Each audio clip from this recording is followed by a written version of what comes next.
We've spent $60 billion in over 120 countries. We've saved 59 million lives, and we've halved the death rate from the three diseases, HIV, TB, and malaria.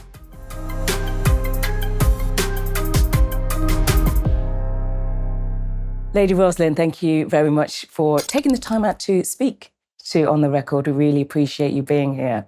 Now, I'm going to start with this simple question, but can you just tell us how the Global Fund works? The Global Fund was established in 2002, so just over 20 years ago. And it's based on what countries want to do.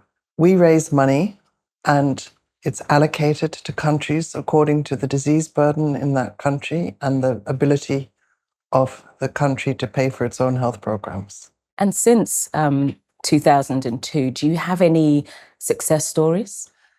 Since 2002, we have fabulous success stories. Okay.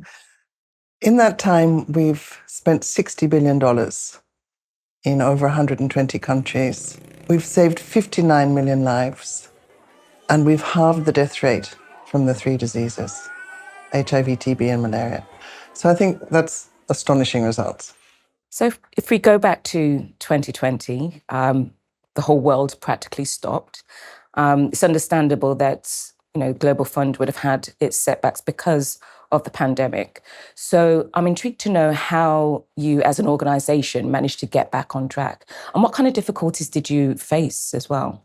We realised that very quickly we needed to help countries respond to COVID, not just to protect the gains for HIV, TB, and malaria, but also to respond directly to COVID. It was another infectious disease, just like HIV, TB, and malaria. So we very quickly mobilized money. We've allocated over $5 billion to fight COVID, to COVID national responses. At first, it was mostly aimed at PPE, oxygen, those sorts of non-vaccine tools for COVID. But now the money that we're still spending has been redirected to health system strengthening. So we're using the money to strengthen laboratory systems, strengthen supply chains, strengthen procurement systems. The results for 2022 are extraordinary. 24.5 million people on ART, 6.7 million treated for TB, 220 million nets distributed for insecticide nets for malaria control. They're the best results we've ever had. So it's fabulous that the world seems to be back on track, but we're not on track to eliminate the diseases by 2030. What more can the developed countries, the developed world do? Well, one would hope that they would continue the development assistance, indeed increase it. The Nordic countries and so on, with their aim of 0.7 of GDP to go to aid, it would be wonderful if every developed country in the world would do the same.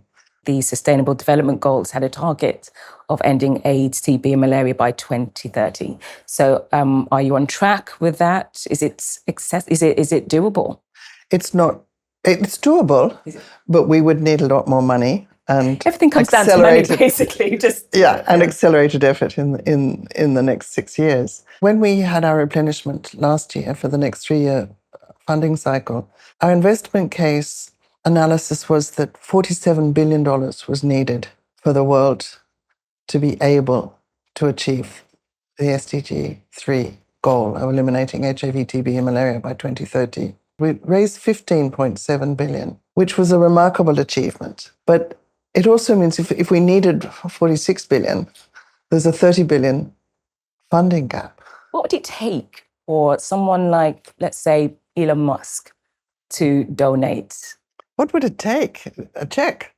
Obviously, but to actually get his attention, to say, I actually want to help out here. I want to We do contribute. Have about 10% of our funds do come from the private sector. Now, I understand that adolescent girls and young women are a key focus of the Global Fund. So I'd like to know what's been the most challenging part in making sure that women can get adequate access to healthcare. Adolescent girls and young women are disproportionately affected, particularly in relation to HIV. In sub-Saharan Africa, girls aged 15 to 24, girls and young women, are twice as likely to get HIV as boys of the same age.